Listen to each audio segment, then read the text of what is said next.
happens, and I was talking to Sharon about it, sometimes when we take a break for lunch, everybody starts to get the itis. But is everyone feeling okay right now? Yes. You sure? Yes. Is everyone feeling okay? Yes. Okay, that sounds much better. The three of you that are in the back here, just come on, move up a little bit. Okay. Thank you very much. Yeah, just come up a little bit.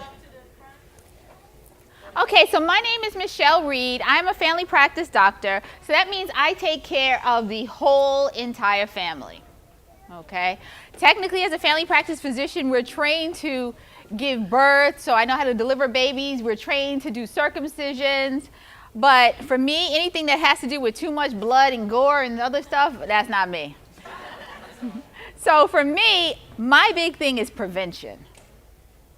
And by just to show that today is right now almost 2 o'clock on a beautiful day outside, that you're taking the time to be here inside when we could all be outside getting some fresh air, means that you're already committed. And I applaud you all for doing that. So let's give everybody a clap. Okay, so now that we're here, we're going to talk about disease prevention. Anybody know some key numbers that are important for us to know? Cholesterol. So tell me what your overall cholesterol should be. Yes, 2 questions for 1 prize. 160. Your overall, your total cholesterol. All right, anybody want to help Miss Stephanie out?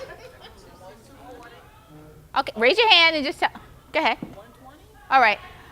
Too bad I can't ask who in here is my patient, because y'all all failing. So what's that, good or bad? When you say So your overall cholesterol, that number should be less than 200. Okay? Less than 200. So 200 or lower. All right. Miss Jazz is not going to be answering any questions because she's a nurse and she's a ringer. All right. So can anyone tell me what your HDL, what a good cholesterol is? Number? 60. Okay. 60 is a good number. Your good cholesterol is what comes and takes all that fat that's in your arteries away to your liver to get out of your system. So your good cholesterol should be above 50. And the more you exercise, because who here exercises?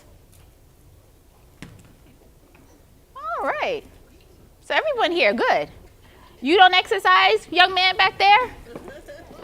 You didn't raise your hand. You do exercise? Okay. So as long as the more you exercise, the more your good cholesterol will go up higher. So the higher it is, the better off. So I have some patients, theirs is in the 90s, so that's very good.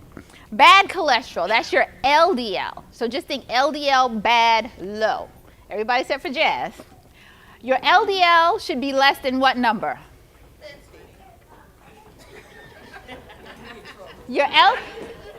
Okay. Miss Val said 120, it's really 100, okay? So just think in the grand scheme of things is your cholesterol, what you're eating, okay, the fatty foods. Today we had a really nice lunch, which was very healthy, except we had eggs. We shouldn't have had the egg yolk. Yeah, but the eggs and shrimp, high in cholesterol.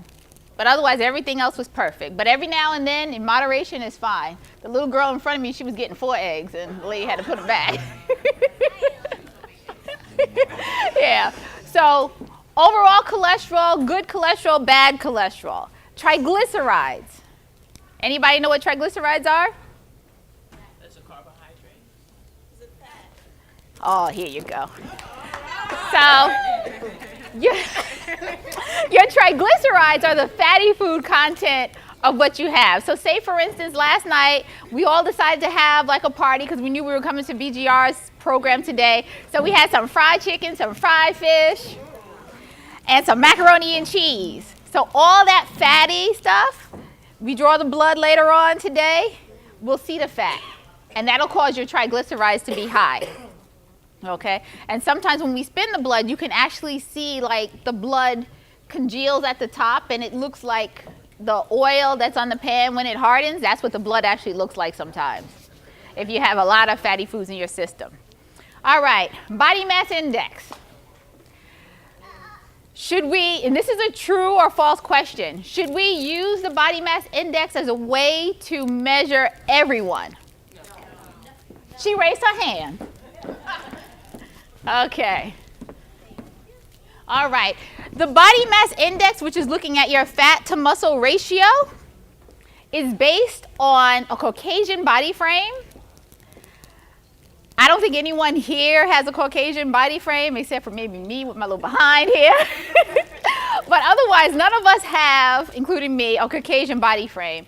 And it's a tool that dates back to the 1800s. Okay? So generally, when I'm seeing my patients, I don't really use a body mass index to say, okay, you're at a great weight, you're not at. So we sort of just gauge it as to what's healthy based on other numbers. What's a healthy blood pressure? Oh. 135 over 70. Okay, yeah. Yes. So your blood pressure, your top number, does anyone know what your top number is called? Who said? I got one. Oh. Anybody else? Systolic, yes. All right. So, are you a nurse too? No. Oh, okay. She giving out rumors. So the systolic is the top number. Technically, we really want it to be like 120 or lower. And then the diastolic is the bottom number, and really like 70 or lower. But standards are changing. It also depends on the person, what the person is comfortable at being at too. Okay? Another thing, hemoglobin A1C. No, you're not going to be taking, we got like a few cheaters over here. So hemoglobin A1C, does anyone know what a hemoglobin A1C value is? No, just raise your hand, I'll point on you. Hmm? That's your blood, right? Yeah, but what, hemoglobin A1C? Okay, do I have any diabetics that are here? All right, raise your hand if you're diabetic. Okay, we got two, this is a competition. Which of you know what level your hemoglobin A1C should be at? Less than 6. Technically, if you're not a diabetic, your hemoglobin A1C should be less than 5.6. Okay? Now, those of us who did not raise our hand, which is the majority of the people, we need to be concerned about pre-diabetes. Okay? Even my young ladies that are sitting in the back. Okay? Pre-diabetes means that you're at an increased risk for developing diabetes. And we have like over 80 million people that are pre-diabetic. So all because somebody is thin or somebody looks muscular in shape, we can't tell what their number is. And your hemoglobin A1C is your glucose or your sugar level that we've measured after a 3-month period of time. So whatever we did from today back for 3 months, that's how we get your hemoglobin A1C. Anyone know what their hemoglobin A1C level is? Besides you. All right, so if you don't know your hemoglobin A1C level, I encourage you to get checked to make sure it's fine. Because we have even kids that are coming up to be pre-diabetic because we're eating a lot of carbohydrates, we're eating, drinking a lot of sugary drinks, soda, and all of those things will cause us to go up. One of the things that Ms. Angelique was talking about earlier is to eat smaller meals throughout the day, okay? And studies have shown that when you eat 3, 4, 5 smaller meals throughout the day, that won't cause too much of a fluctuation. So say, for instance, right now it's 2 o'clock. I didn't eat all day, which we know is not true because I love to eat. So right now my glucose would be low. Whenever I decide to eat, my glucose spikes up high. And then I might eat like at 3 o'clock, but then again, I don't eat again until tomorrow morning, my glucose is low. So when the hemoglobin A1C measures when it's high and when it's very low, okay? How you doing? My name is Rene John Sandy. I'm here today. I'm a herbalist, life coach, and philanthropist and entrepreneur. Today I just did a presentation on wellness, and I was talking about a product called Isotonics, a line that we have here.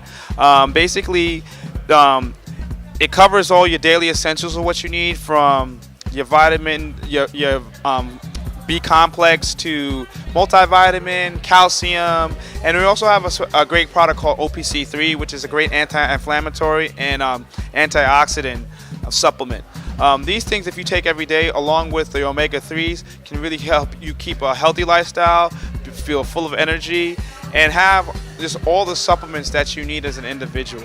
As you know now, like, a lot of foods don't have all the minerals and vitamins that they used to have. So that's why it's important to take great supplements. And these are like the great supplements. It's isotonic, meaning same pressure, so you take it with water, and you take capfuls of each supplement and you mix them with water, so you absorb in your body within 5 minutes. Unlike regular vitamins that are pill form that take hours and hours to absorb, if they even do. A lot of times they're in your stomach. So that's what we've been displaying today. Also, just have one more product to talk about. It's Awake, which is an energy drink. So it's more natural than what most people taking the 5-hour energy drinks, because it has a lot of B complex. It has a bit of caffeine as well, but this really gives you that extra energy boost without the extra toxins that are involved with the 5-hour energy drinks here.